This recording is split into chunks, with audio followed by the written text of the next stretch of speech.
में मेरे अजीज़ों, हिंदुस्तान की बात है कि वहाँ एक बादशाह था और वो हफ्ते में एक दिन अपनी रियाया से मिलने के लिए निकलता था। वो बाज़ार का चक्कर लगाता था और तमाम लोग जो थे उसको झुक कर सलाम करते थे, तो सामने झुकते थे ताज़ीम में, हत्ता के दुकानदार भी झुकते थे। लेकिन एक ऐसा दुकानदार था जो कभी नहीं झुकता था, बल्कि वो बादशाह को देखकर गुस्से में आ जाता था। बादशाह हर दफ़ा उसे इसी मूड में देखता कि सब मेरे सामने ताज़ीम में झुकते हैं, लेकिन ये एक वाहिद शख्स है जो ना तो झुकता है बल्कि बहुत अजीब नज़रों से मुझे देखता है, बहुत गुस्से में रहता है। तो हर दफ़ा बादशाह ये चीज़ देखता था और सोचता रहता था इस बंदे को मसला क्या है, क्या इसकी परेशानी है। एक दिन उसने अपने वज़ीरों से कहा कि इस शख्स को मेरे पास लेकर आओ और उसे पूछते हैं कि इसका क्या मसला है। जब वो उस शख्स को उसके पास लेकर आए तो उससे पूछा कि भाई हाँ बता, तू क्यों नहीं बादशाह के सामने ताज़ीम में झुकता है और इस तरह क्यों मूड बनाता है। उसने कहा बादशाह सलामत, मेरी जो दुकान है इसमें अगरबत्तियाँ बिकती हैं, मोमबत्तियाँ बिकती हैं, जो अगर मर जाता है उसके लिए जो है संदल की लकड़ी बिकती है और इस तरह घी के टीन पड़े हैं वो भी बिकते हैं।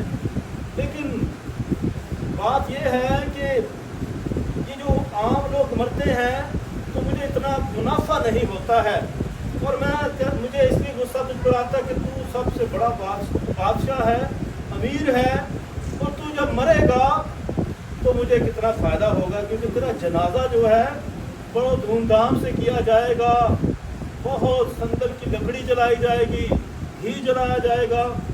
तो इसी वजह से मैं गुस्से में आ जाता हूँ। तो उसी मेरे से तो इसी तरह अयूब नबी था, वो बहुत नेक शख्स था। जब मैं उर्दू में गया था तो वहाँ मैंने उसका मकबरा भी देखा। अभी वो मुस्लिम्स के पास है, उसको बन रहा था, उसका मकबरा देखा, वो दरख्त देखा जहाँ वो बैठा करता था। और अयूब नबी की कहानी जो है हकीकत पर मबनी है। एक ऐसा शख्स गुजरा है जो बहुत अमीर था, दौलतमंद था, उसके 7 बेटे और 3 बेटियां थीं और वो 7,000 भेड़ों और 3,000 ऊँटों और 500 जोड़े बैलों और 500 गधियों का मालिक था। बहुत अमीर तरीन शख्स था। उसके बहुत से गुलाम भी थे और बहुत वो नेक शख्स था, खुदा से डरता था। और एक दिन जब खुदा के पास खुदा के बेटे आए तो शैतान भी वहाँ हाजिर हुआ और खुदा ने शैतान से कहा क्या तूने मेरे लोगों को देखा है। कहने लगा मैंने देखा है। उसने कहा तूने अयूब को देखा है, वो कैसा है। कहता मैंने देखा है, वो कैसा है, लेकिन मैं आपको बताता हूँ कि अगर उससे सारी चीज़ें ले ली जाएं, तकलीफ़ें दे दी जाएं, तो फिर देखता हूँ कि वो कैसा है, वो तुझे छोड़ देगा। तो खुदा ने उसे इजाज़त दे दी कि ठीक है तू ऐसा कर, लेकिन उसे मारेगा नहीं। और खुदा ने उसके सारे माल मवेशी सारे उससे ले लिए, मारे गए, ताकि उसकी औलाद भी मारी गई। वो उस पर बहुत ज़्यादा बीमारियां आ गई और फिर लेकिन वो जो था, इसीलिए इसको सब्र का नाम दिया गया, अयूब का सब्र। वो सब्र करता था, वो खुदा पर ईमान और भरोसा रखता था। एक दफ़ा 3 दोस्त उसके पास आ गए और उन 3 दोस्तों ने भी اس को खुदा से दूर करने की कोशिश की। ये तीन दोस्त अलिआस तेमानी और हदुल शही और तोफर नेमाती, ये तीन दोस्त थे जो आकर उसे खुदा के खिलाफ करना चाहते कि खुदा कैसा खुदा है जो तेरी मदद नहीं करता है, तुझ पर दुख और तकलीफ़ें लेकर आता है, लेकिन वो फिर भी खुदा से के साथ रहता है, खुदा पर भरोसा रखता है। उसी में ये हैरत की बात है कि नेक शख्स पर तकलीफ़ें मुसीबतें कितनी आती हैं, और बाइबल में तो बताया जाता है कि जो खुदा की नाफरमानी करता है, जो खुदा से बेवफाई करता है, तो उस पर खुदा गज़ब लाता है। तो ये नेक शख्स पर कैसे दुख तकलीफ़ें आ सकती हैं? क्योंकि यही उस वक्त फ़लसफ़ा था कि दुख तकलीफ़ें मुसीबतें सिर्फ गुनाहगारों पर आती हैं, जो खुदा से दूर हैं, जो गुनाहगार हैं, जो रास्तबाज नहीं हैं। लेकिन जो गुनाहगार हैं उन पर दुख और तकलीफ़ें आती हैं। लेकिन ये सारा फ़लसफ़ा फेल हो गया, क्योंकि यहाँ अय्यूब की किताब में पहले बाब में बताया गया है कि वो बहुत नेक था, खुदा से डरता था। तो ये फ़लसफ़ा उल्ट हो गया है कि खुदा सिर्फ गुनाहगारों को ही नहीं सज़ा दे सकता है, तकलीफ़ें ला सकता है, वो ईमानदारों पर भी मुसीबतें तकलीफ़ें ला सकता है, उनको भी आज़मा सकता है। और ऐसा ही हाल अय्यूब नबी के साथ हुआ।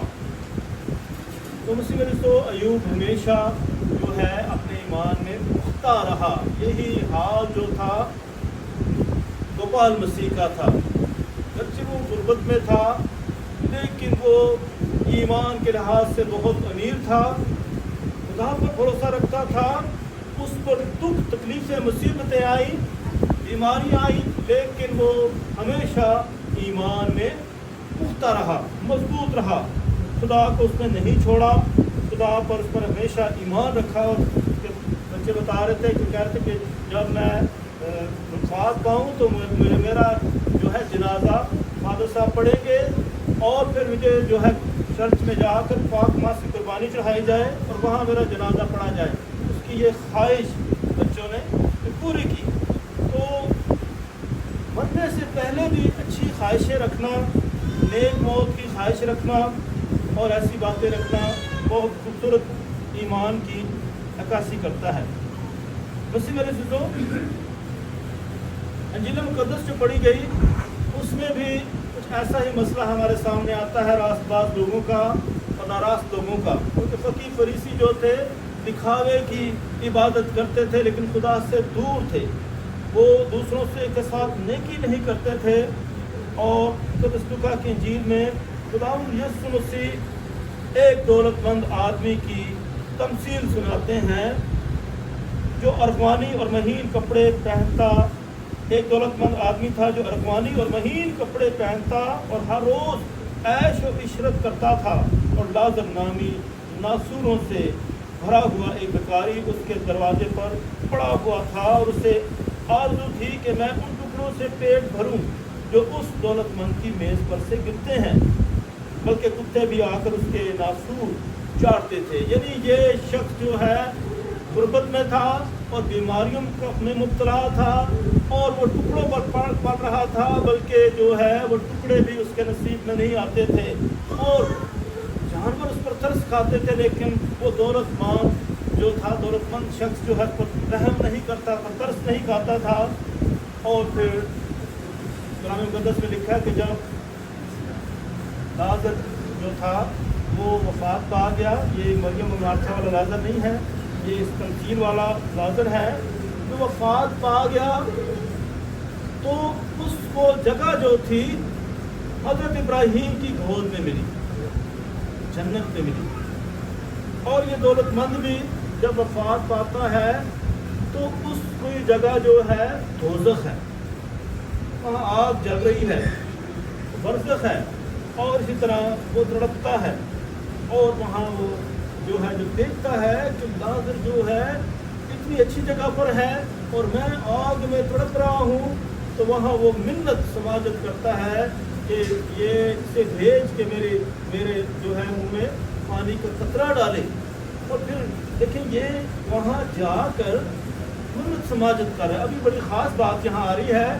وہ جب ہم ایمان رکھتے ہیں کہ مرنے والے جو ہیں جاگ اٹھیں گے اور وہ سو گئے ہیں اور ان کی عدالت ہوگی اور وہ اوپر جائیں گے, اور جب یہاں کلام مقدس بتاتا ہے کہ کس طریقے سے یہ شخص جو دونوں مر گئے ہیں, ایک ابراہیم کی گود میں موجود ہے اور دوسرا جو ہے برزخ کی آگ میں ہے, اور وہ جو ہے آگ میں تڑپ رہا ہے.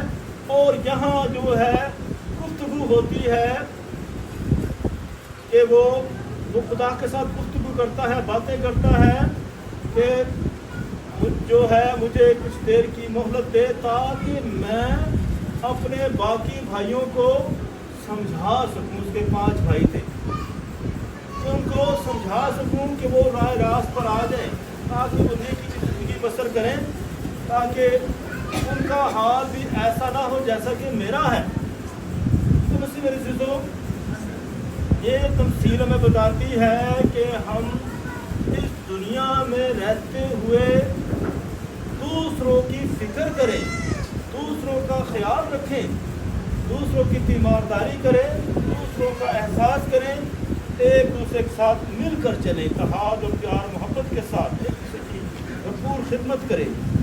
اور اسی میں میں یہ بتا دینا چاہتا ہوں کہ اب جب غفال مسیح جا چکا ہے, کیا آپ سب اس کو یاد کریں گے؟ لیکن ہم کچھ کہیں گے ہم کریں گے, لیکن کچھ ایسے بھی آ جاتے ہیں جو کہیں گے کوئی ضرورت نہیں ہمیں قبرستان جانے کی, کوئی ضرورت نہیں ہم نے مرنے والوں کے لیے دعا کرنے کے لیے, کیونکہ ایسی تعلیمات آپ کو کلیسیاں میں ملیں گی جہاں یہ تعلیم دی جاتی ہے کہ مردوں کے لیے دعا نہیں کرنی, مردوں جو ہے قبر پر نہیں جانا, قبر پر تو جا کر دعا نہیں کرنی, وہ چلے گئے وہ اپنی جانیں, آپ اپنی فکر کریں. ایسی تعلیمات بھی بہت دی جاتی ہیں, اور جس کی وجہ سے جو ہے لوگ جو ہیں وہ کیتھولک ایمان سے جو ہے وہ گھر جاتے ہیں. تو مسیح رسول ایسی تعلیمات بھی پائی جاتی ہیں. اور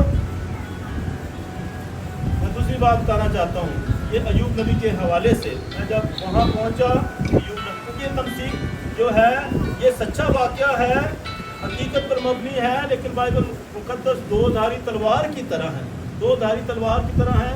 اس کے بہت سارے مطلب ہو سکتے ہیں. یسوع مسیح بھی جو ہے تمثیلوں میں باتیں کرتا ہے. یہ لازر اور جو ہے امیر شخص کی تمثیل تھی, اور وہاں جب میں گیا تھا تو وہاں مجھے سامنے ایک اور نئی بات آئی کہ وہاں وہ درخت تھا ایوب کا جہاں وہ بیٹھا رہتا تھا, اور وہ درخت ابھی بھی موجود ہے.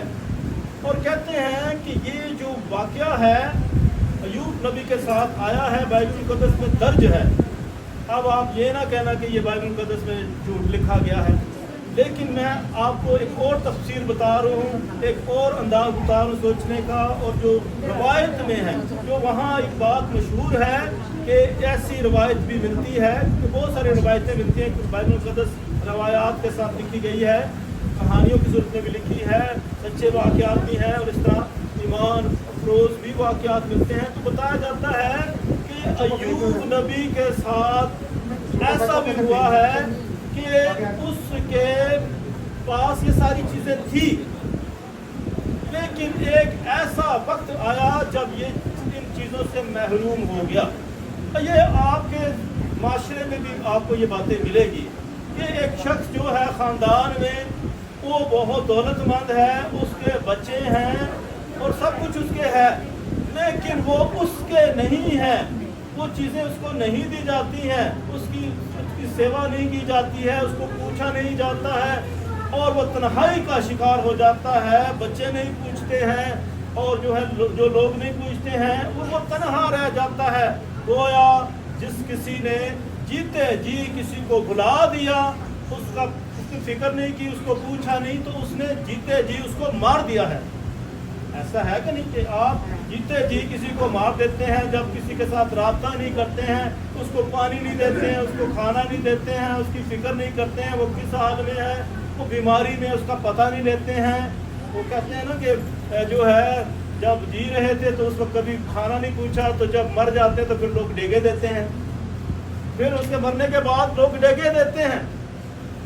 तो ऐसी ही बात मैं बताना चाह रहा हूँ कि मैंने क्यों जो है कल इबादत जो है लोगों के साथ की है, क्योंकि लोग क्या करते थे, स्पेसिफिकली भी बताना चाहते कि कौन कौन थे। लोग क्या करते थे, मजमूई तौर पर लोग मैयत में आते तो थे लेकिन वो इबादत में शरीक नहीं होते थे और वहीं से वो चले जाते थे। मैं उन्हें कह रहा था कि इन्हें बाहर से खाना खिलाकर भेज दिया करो, क्योंकि ये शायद इसी के लिए आते हैं या सैर के लिए आते हैं, बातें करके चले जाते हैं। तो मैंने इसीलिए सोचा कि ये तो मैयत के करीब नहीं आते हैं, क्यों ना मैयत में इनके पास ले जाऊं, इनके पास जाकर इबादत करूं ताकि ये इबादत में भरपूर तरीके से शिरकत करें। तो इसलिए मुझे मेरे दोस्तों ऐसी सूरत में हमें इसी तरह जो है लोगों के पास जाने की ज़रूरत होती है, लोगों को तसल्ली देने की ज़रूरत होती है। और इसी तरह मुझसे मेरे दोस्तों हम आम ज़िंदगी में दुआ से भागते हैं, खुदा से भागते हैं, ईमान से भागते हैं, इबादत से भागते हैं, बाकी सारी एक्टिविटीज़ जारी रहती हैं, सारी सरगर्मियाँ जारी रहती हैं, लेकिन हम दुआ नमाज को वक्त नहीं देते हैं, ईमान को वक्त नहीं देते हैं। तो इसी तरह मुस्लिम रसूल आज जो है खुदा का कलाम सिखाता है कि भरपूर तरीके से ईमान और भरोसे की ज़िंदगी बसर करें। एक और नुकता मैं आपके सामने पेश करना चाहता हूँ, यहाँ ख़ास तौर पर इंजील मुक़द्दस में आया है कि लिखा है कि हमारे और तुम्हारे दरमियान एक गड़ा है। ये फिक्रा है, हमारे और तुम्हारे दरमियान एक गड़ा है। यानी इसका मतलब ये है कि ऊपर के लोग नीचे नहीं आ सकते हैं और नीचे के लोग ऊपर नहीं जा सकते हैं। लेकिन मैं ये आपको बताना चाहता हूँ, अगर ऊपर के नीचे नहीं आ सकते हैं, ऊपर के लोग नीचे नहीं जा सकते हैं, तो फिर यीशु मसीह की मौजूदगी कहाँ से आ गई? हम कस्सा मरियम की मौजूदगी को महसूस करते हैं, हम खुदा की मौजूदगी को महसूस करते हैं। और मदर टेरेसा ने कहा था कि जब मैं मर जाऊंगी तो मैं हर रोज़ नीचे आया करूंगी, यानी कि ऊपर जन्नत में रहूंगी, मैं हर रोज़ उन रूहों को बचाने के लिए आया करूंगी, उसकी ख्वाहिश थी। इसी तरह हमारी दुआएं जो हैं खुदा तक पहुंचती हैं। ये जो अमीर शख्स था वो खुदा से हम कलाम होता है, तो इसी तरह हम भी दुआ के ज़रिए खुदा से हम कलाम हो सकते हैं, एक दूसरे के लिए मिन्नत और समाजत कर सकते हैं, एक दूसरे के लिए सिफारिश कर सकते हैं। इसीलिए हम मरने वालों के लिए दुआ करते हैं, अक़दस कुर्बानी गुज़राते हैं, और इसी तरह हम मरने वालों को याद करते हैं कि वो उनसे हमारी फिर भी मुलाकात होगी, वो सो गए हैं, जाग उठेंगे।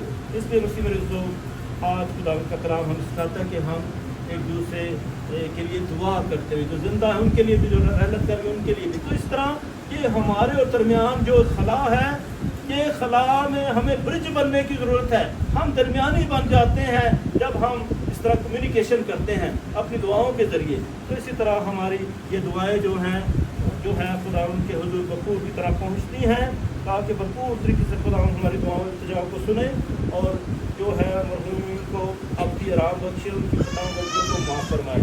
आज हम दुआ करते खुदा जो है सोमवार ख़ानदान को तसल्ली तशफ़ी दे और गोपाल की रूह को अपनी आराम बख्शे। मसीह हमारे खुदा मसीह के वसीला से आमीन।